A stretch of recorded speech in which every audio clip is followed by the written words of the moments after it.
Ai, dis lekker om vir julle te mag uitnooi.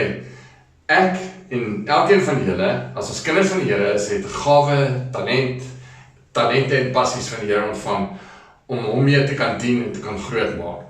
Dis hoekom hy dit vir ons gegee het, sodat ons op daai manier ook die goeie nuus kan verkondig en vanuit die goeie nuus kan leef.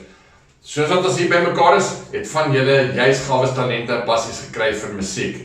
So party mense kan mooi sing, ander mense kan mooi musiek maak en ander mense weet hoe om met toerusting te werk om die beste klanke ook uit te kry, sodat almal kan deel wees van dat ons in 'n plek kom staan van waar ons absoluut binne die teenwoordigheid van die Here kom staan en opgewonde is oor wie God is en sy naam groot te maak. Wow, geef ek vir my 'n kans.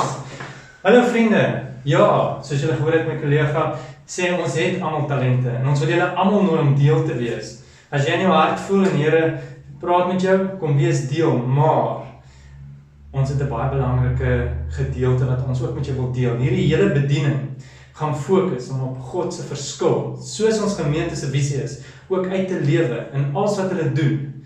Ja, daar's 'n paar waardes wat hulle ook gaan deel maak van hulle lewe, soos om gehoorsaam te wees, soos om diensbaar te wees, soos om aanpasbaar te wees, om 'n leerbare gees te hê. Dit is alles deel van hierdie bediening. Stop, Wian, stop. Ek moes eintlik begin het, want ons het nog nie by die woord uitgekom nie. Gemeente, die woord sê vir ons in Psalm 100, juig tot eer van die Here, almal op aarde, dien die Here met blydskap. En wat ons eintlik wil doen hier vandag is om vir julle uit te nooi en te sê ons gaan hierdie saak verder ondersoek. Op die 3 Desember 5:00 die middag kom ons by mekaar en gaan ons dan vir julle toelig en inlig oor wat van elkeen verwag word wat by hierdie bediening gaan betrokke raak. So ons nooi julle hartlik uit en hou hierdie spasie dop. Sien julle daar!